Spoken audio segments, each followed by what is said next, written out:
له اوږد ځنډ وروسته له افغانستان څخه چین هیواد ته د هوایي دهلیز له لارې د جلغوزو د صادراتو لړۍ یو ځل بیا پیل شوله. په کابل کې د ریاست الوزرا اقتصادي مرستیال ملا عبدالغني برادر د یوې جوړې شوې غونډې ته په خبرو کې وویل چې چین ته له 10 میاشتو وروسته یو ځل بیا 20 ټنه جلغوزي صادر شول او دا ټینګار وکړ چې دغه لړۍ به نور هم دوام پیدا کړي. بل لوري ته بیا د افغانستان د اوسپنې پټلۍ اداري مسؤلان وایي چې په تیرو 6 ورځو کې د څه باندې 93,000 ټنه توکي د اورګاډي له لارې له افغانستان سره راکړه ورکړه شوې ده. راځئ نن په نن خپرونه کې په دې بحث وکړو چې په دې وروستیو کې په اقتصادي برخه کې دغه ګامونه چې پورته شوي دي چې له چین، ازبکستان، قزاقستان او افغانستان ترمنځ یو دهلیز په د اورګاډي رامنځته شوی، بیا په دې وروستیو کې د چین سره دغه هوایي دهلیز 20 ټنه جلغوزي هم له دغې لارې صادر شول او ویل کېږي چې نور به هم له دغې لارې صادرېږي. دغه فعالیتونه که راواخلو په دې بحث وکړو چې څومره مهم دي د افغانستان دپاره او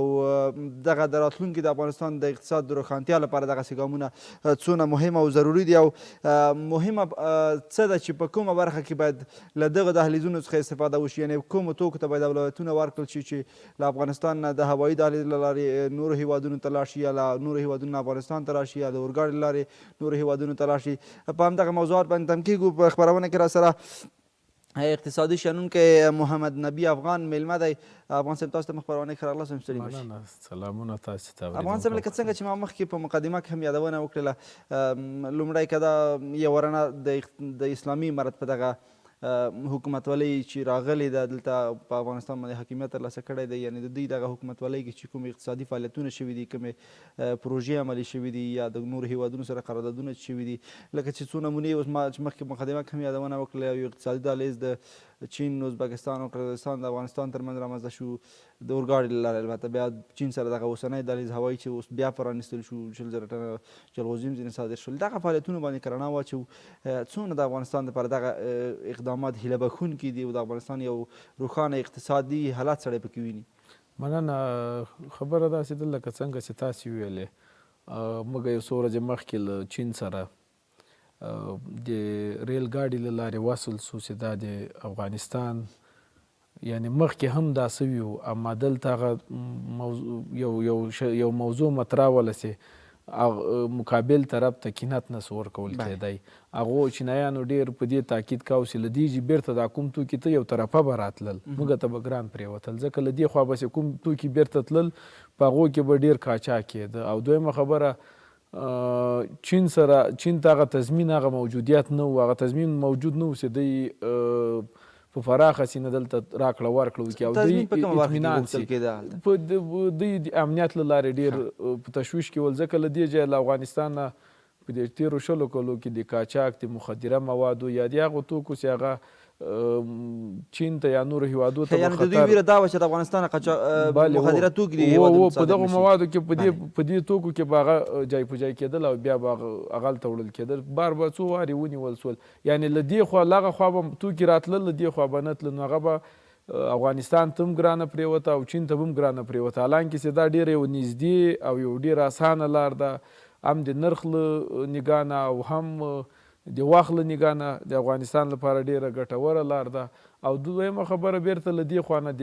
هوایي دهلیز پرانیستنه چین سره خو موږ 2-3 رقمه لارې لرو، دغسې د کرغیزستان او د ازبکستان له لارې او بیرته د پاکستان له لارې. خو دا هوایي کوریډور د موږ لپاره پرانیستل په دغه اساس شرایطو کې او په دې وخت کې چې تقریبا اسلامي امارت له راتګ سره د موږ هوایي دهلیز مکمل بند او پخوا به ډېر هم نمایشي خبرې ډېرې کېدې که نه، هغه سهولتونه نه ول او هغه کار به کم کېده، خبرې به ډېرې کېدې. اوس دغه دهلیز چې بیرته خلاص سو، د موږ ایرپورټونه خلاص سو، ځکه د موږ میوې به پخوا د هوایي دهلیز له لارې هندوستان ته ډېرې تلې او دغسې ترکیه او نورو هیوادو ته به موږ صادرات لرل چې هغه بند ول او په غټه کچه د موږ جلغوزي تلل چې هغه بند ول. اما اوس په خپل نوم په خپل سټیکر او د افغانستان په خپل تولید باندې اوس بیا دا د چین ته شروع سو. دا پخوا هم له چین سره تقریبا 2 میلیارده کم و زیات قرارداد سوی د 5 کلو لپاره، بیا بند سو، وضعیت خراب و اوس بیرته دا د شروع سو. دا د موږ د زراعت بخش کې د موږ تجارانو ته یعنې یو ډېره ښه لاسته راوړنه ده. تېر کال جلغوزي 1500 افغانۍ ته راکوز سوي وو، اما اوس بیرته 2803 افغانۍ ته پورته سوي. یعنې دا په تجارت کې او په زراعت کې بیرته یو خوشګواري ورکوي خلکو ته یو د امید ورکوي چې خپل زراعت کې سرمایه گذاري وکړي او خپل زراعت ته مخه کړي. ځکه تېر کال اکثره خلک ډېر خفه و، د موږ نورې میوې هم داسې ډېرې دلته ضایع سوې یا ډېرې دلته په ټیټ نرخ ورته خرڅ شوې. تجارانو ته لږ وروسته راځو، یو مقایسه کوو. تاسو خو د پخوا نه دغه په افغانستان کې تجارت کول نورو هیوادونو سره، مثلا تاسو یا د تازه میوو یا د مثلا د سبزیجاتو یو برخه کې تاسو تجارت لرئ. څه فکر کوئ په جمهوریت کې هم تاسو دغه تجارت کوم دغه مخته وړله؟ د افغانستان راتلونکی په اوسني حکومت کې تاسو څنګه بولئ؟ ځکه اقتصاد هغه برخه ده چې د یو حکومت یا د یو دولت یا د یو هیواد دغه د ملا تیر حیثیت لري، په دغه اقتصاد باندې یو هیواد ولاړ دی. څه فکر کوئ د افغانستان اقتصاد کوم لور ته روان دی؟ نظر ستاسو تجربو ته، نظر ستاسو تجارت ته. خبره ده چې د پخوا به ډېر کومکونه او ډېرې پیسې راتلې، هغه ته موږ اقتصاد نسو ویلی. هوایي پیسې راتلې، هوایي مصرفېدې، هوایي بیرته تلې. اما اوس باید بنیادي پښې ولګو او بنیادي مخته ولاړ سو. پخوا به ډېر فساد و، بنیاد ته اوس کار کېږي؟ انشاءالله کېږي. په دې کې کېږي هغه کومې طرحې چې تېر حکومت جوړې کړې وې. که اوس حکومت له وسه دې ته نه ده جوړ، ځکه پخوا یو څه متخصصین ول، اما د عمل جامه چا نسوه ورغوستی. اما اوس د عمل جامه ورغوندي. هغه برنامو ته چې په تېر کې جوړې کړې وې، اوس انشاءالله هغو ته د عمل جامه ورغوستل کېږي. او اوس مقابل هیوادو سره دلته یو څوک څه اطمینان ورکړي. پخوا جزیرې وې، هر سړي غوښتل، هر سړي خپل پارتنرشپ کې غوښت، خپل شراکت کې غوښت، په یو نوم نه په یو نوم به یې خنډ درته جوړ کړ. اما اوس حکومت که چیرې یو ملک سره یا یو سکتور سره یو تجارت سره یو قرارداد کېږي، هغه به ټول هغې ته ژمن، هغه کې بیا څوک خنډ نسي جوړولی. یعنې هغه مافیایي سیستم تر اوسه له پخوا مکمل ختم سوی، کم سوی. نو آینده لپاره که هر ګام اخیستل کېږي، دا به د آینده لپاره بنیادي وي او بنیادي دي. او انشاءالله سیاسي وضعیت یو څه جوړ سي فعلا په اداري بخشو کې. زه یوه خبره هر ځای دوستانو ته کوم، زه وایم چې اسلامي امارت پخوا به خلکو ویلی چې طالبان په امنیتي ارګانو کې ښه دي، اما په دغه نورو بخشو کې به یې له ډېرو مشکلو سره مخ سي. پالیسیانې جوړې ولې، هر څه جوړو، د تطبیق لپاره دی دا وسه لري او دا امکانات لري چې دوی هغه طرحې، هغه پیشنهادونه چې پخوا جوړ سوي و عملي کېدای نه سو، دوی عملي کړي. یو څه په تخصصو په معیار کې مشکلات سته، هغه ځکه هغه د آینده لپاره موږ په دغه پلان او پالیسي مخته نسو تللی. اما د آینده لپاره خوشبینه یو ورته انشاءالله چې دغه کومې طرحې جوړې سوي دي چې دا اماده کړي، یعنې د موږ 40% او 30% تر 50% پورې هغه مشکل، هغه ابتدایي حالت هم انشاءالله په پښو درېدلی شي. افغان صاحب، دغه سیاست اوس تقریبا د اقتصاد سره ډېر ژورې اړیکې سره لري، یعنې یو له بلې سره بېلولی نه شو. د یو هیواد اقتصاد او سیاست دواړه سره تړلي دي، که یو خرابېږي بل هم سره خرابېږي. زموږ یو مشکل چې اوس موجود دی په افغانستان کې، هغه اوس هم لا بانکي تعزیرات شته دي. څه فکر کوئ که چیرې دغه بانکي تعزیرات لا هم شتون ولري یا نور هم دوام پیدا کړي، د افغانستان دغه اقتصاد چې اوس دوی روان کړی دی چې دا باید پرمختګ وکړي، ترقي وکړي، ځکه د پیسو انتقال باید صورت ونیسي، تجار ته پیسې پکار کېږي بهر ته دلته. که چیرې دغه تعزیرات همداسې پاتې وي، یو څه خنډونه به لا هم نه وي موجود د تجارت په برخه کې؟ د تجارت په بخش کې تر اوسه پورې داسې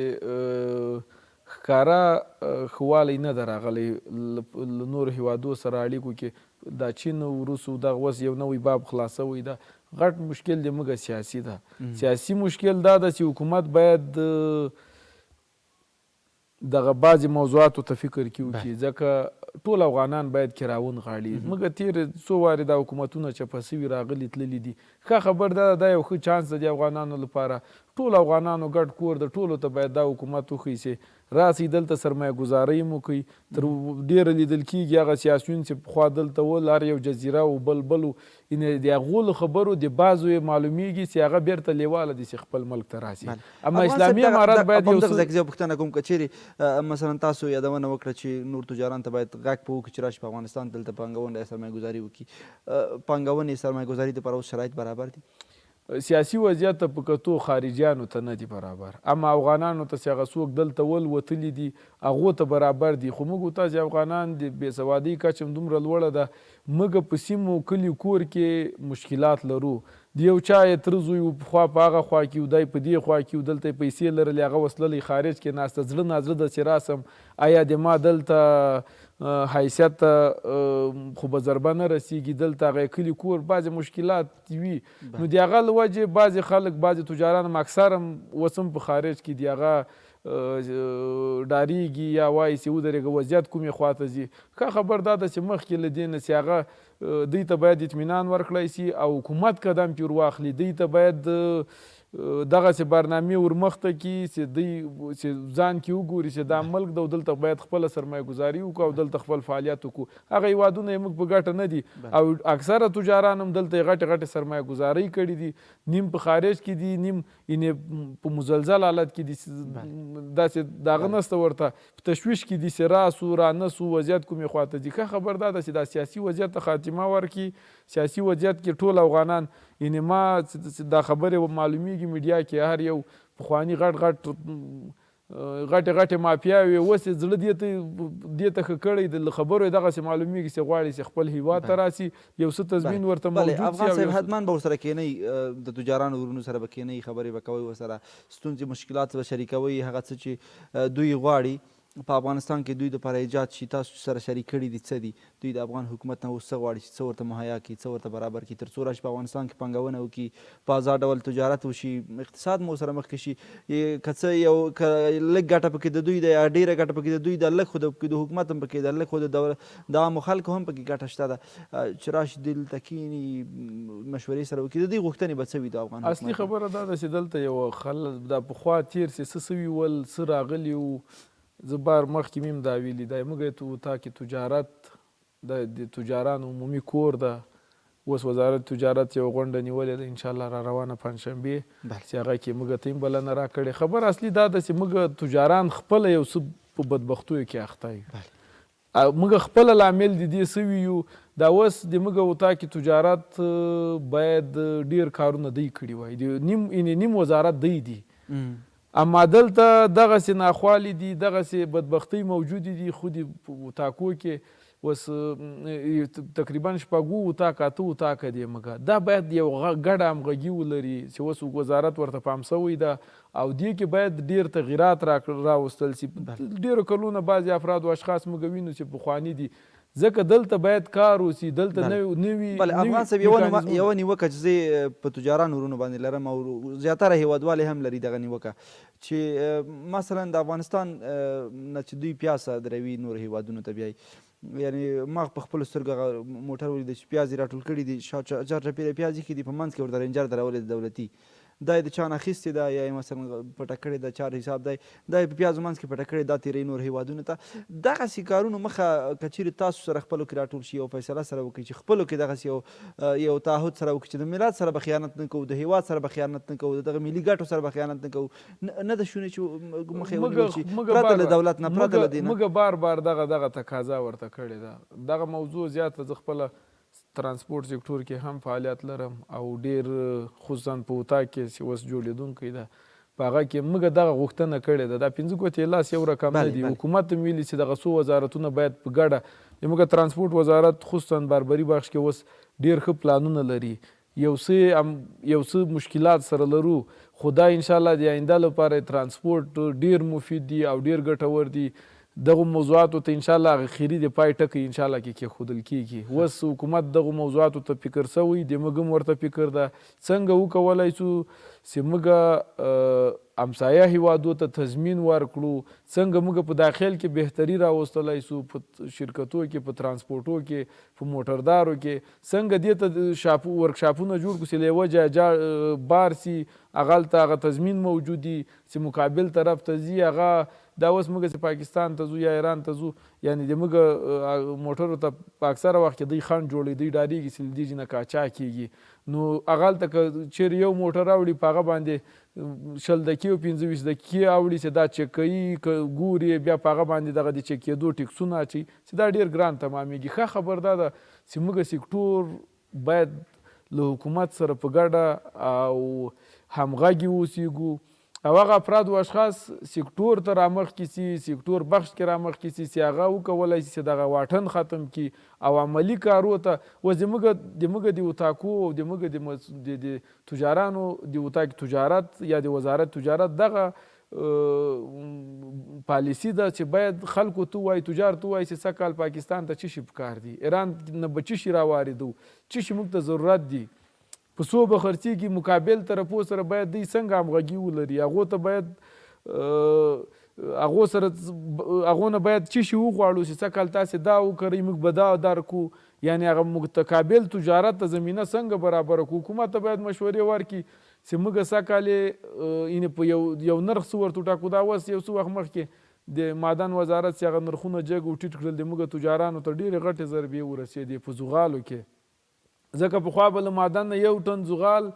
اخیستل کېده چا به چې پاکستان ته وړل په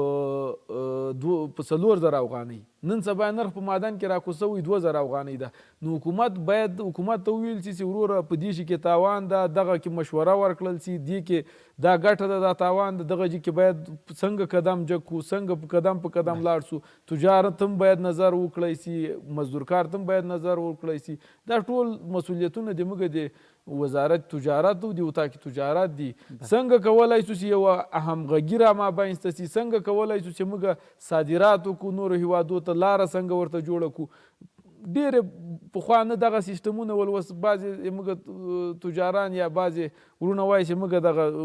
د پیسو راکړې ورکړې مشکلات لرو د هر یوې ته بدیلې لارې شته خو چې د موږ اتاق تجارت فعالي وزارت تجارت فعالي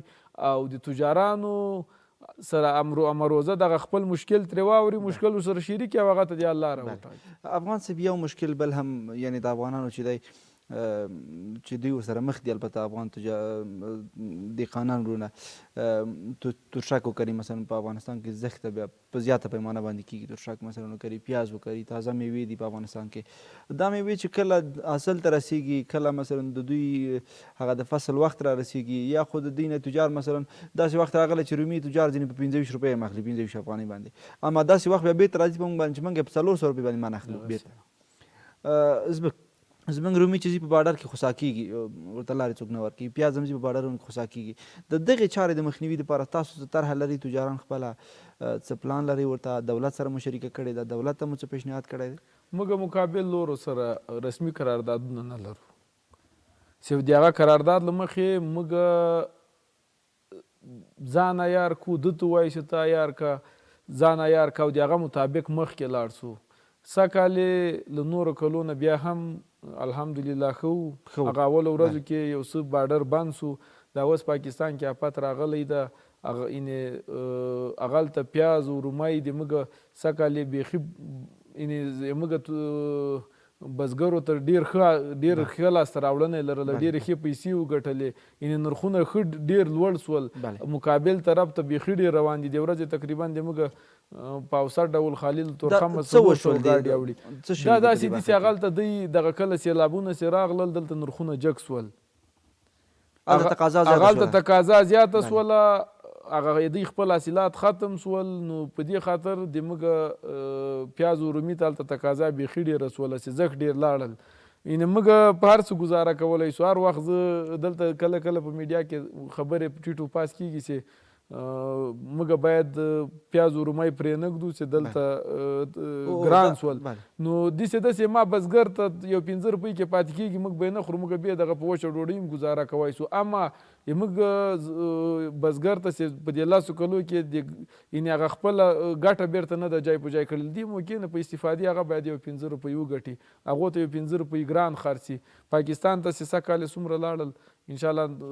بزګرو ته فکر نه ډېر کوي مفید افغان صاحب واقع یعنی سوي. دغه چاره پرته له حکومت نه یو تجار هم ترسره کولی چې یو ځای کې په داسې په یوه لویه اندازه باندې یو سدخانه جوړه کړي چې مثلا رومیان واخلي د یو زموږ د خپل افغان بزګر نه هغه قیمت چې دوی بهر کې خرڅوي په هغه قیمت دوی دلته واخلي یا یې دغه قیمت نه لږ ښکته واخلي دلته افغان له خپلو دهقانانو نه ویې ساتي بیا چې هغه قیمت چې اوس مثلا پاکستان نه موږ رومي راواردوو په افغانستان کې په 400 روپۍ باندې من اخلو دوی که چیرې په 200 باندې ورکړي هم دوی ته به ګټه نه وي یا دوی دغه امکانات نه لري ویره شته د څه شي نه د موږ تجاران په عموم کې دغه مشکل شته موږ تجارت ټول توکل په خدای ده دا نه د یو تجار دې ته نه ګوري خالي دې ته خوشحاله دي موږ تجاران له ما پورې دې ته خوشحاله دي چې بس دلته یې راواخله والته یې خرڅ کړه دې ته نه دا نه وایي چې دا شتا کمه دا به یعنې پاینده باندې هیڅوک باور نه لري او دلته وضعیت ته په کتو هیڅوک دا نه وایي چې دا به جګ سي یعنې په دې دومره شلو کلو کې چې کومې پیسې راغلې په زراعت کې په تجارت کې ډېر غټ غټ سټاکونه جوړېدلی سو موږ دې مشکل سره مخ یو یعنې یو په دوه یو په درې راته تمامیږي دغه له دې ځای دغه پیاز به موږ وړ پاکستان ته هغلته به په سټاکو کې سټاک سو بیرته به دا پیاز راته افغانستان ته یعنې دا به یو په دوه نه یو په درې به موږ ته تمام سو نو هغه به بیرته هغه ګټه د موږ تجاران په نظر کې ونیسي یا موږ په نظر کې ونیسو بیرته یې دلته سټاک و بیرته یې استعمال کو دا هم موږ بزګرو ته ګټه ده هم تجارت ته ګټه ده هم دغه د موږ آینده اقتصاد ته ګټه ده ځکه ګټه نورو هیوادو ته ځي دا وړل راوړل و هغلته سټاکول هغه پیسې ته هغه مقابل جانب ته وروړي دا به وړې و راوړې به نو که خبر دا ده چې تجاران حکومت باید خصوصا د سټاکو په بخش کې ډیره خاصه توجه وکړي ځکه د موږ زراعت یو زراعتي هیواد دی موږ او په دې کې خصوصا د یو مسله بله سټاکېدو موضوع ډیره مهمه ده باید یو مسله بله هیوادوالو باید غوښتنه دا ده چې دغه دهلیز اوس هوایي جوړ شوی دی د چین سره البته د دې لارې جلغوزي انتقالیږي جلغوزي ورلاندې انتقال شو که چیرې د دغې لارې دوی وایي چې دغسې مثلا تازه میوې د غوښیانو دپاره هم دغسې امکانات برابر شي یو خو به دا چې د بخصا کېدل نه به چې په زر به ورسیږي آیا دغه لاره قیمته تمامیږي د نظر نورو لارو ته او که امکانات د دې دپاره نشته یا خبرې د دې دپاره نه دي شوي پخوا خو داسې اوس یې دې لارې هغه یو څه فیصدي به USAID ورکول هغه کرایه به یو څه هغو ورکوله د هوایي کوریډور به یو څه حمایت هغو کاو نو اوس USAID هغه موسسې نسته ښه خبر دا ده چې زراعت حکومت په ګډه راجګ سي هغه خارجیانو یا هغه موسسو نه چې هغه په دې بخش کې پخوا هم همکاري کړې وه راسي اوس دلته د موږ زراعت ته د وږې ورکولو لپاره یا د موږ توکو د انتقال لپاره په هوایي کوریډور کې موږ سره مرسته وکړي او دا لاره یو څه ګرانه تمامیږي موږ داسې ترکیې له لارې هم اروپا ته انتقالات کولی شو خو دلته داسې ده چې یو څه مشکلات موجود دي مسؤلین له وسه په نورو ځکه معاملې ډېرې دي مشکلات ډېر دي دوی دې ته له وسه نه دي متوجه چې موږ څنګه کولی شو ترکیې له لارې د ایران له لارې اروپا ته د مځکې له لارې دا انتقال کو هوایي هم کېدلی سي یعنې په دنیا کې اول ارزانه ترانسپورت د کشتۍ ده دویم ورپسې موټر دي دریم ورپسې نه دویم ورپسې